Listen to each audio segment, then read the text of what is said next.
2. Planning for the garden.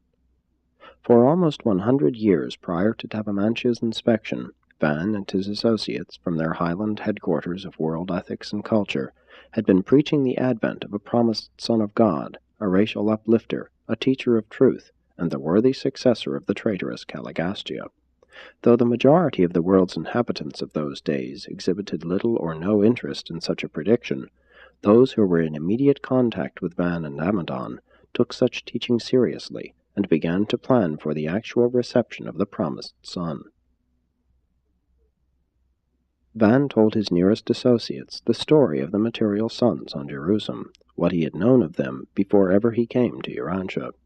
He well knew that these Adamic sons always lived in simple but charming garden homes, and proposed, 83 years before the arrival of Adam and Eve, that they devote themselves to the proclamation of their advent and to the preparation of a garden home for their reception. From their Highland headquarters and from 61 far-scattered settlements, Van and Amadon recruited a corps of over 3,000 willing and enthusiastic workers who, in solemn assembly, dedicated themselves to this mission of preparing for the promised, at least expected, son.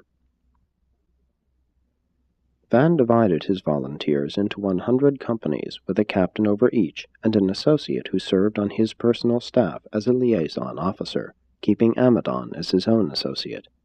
These commissions all began in earnest their preliminary work, and the committee on location for the garden sallied forth in search of the ideal spot.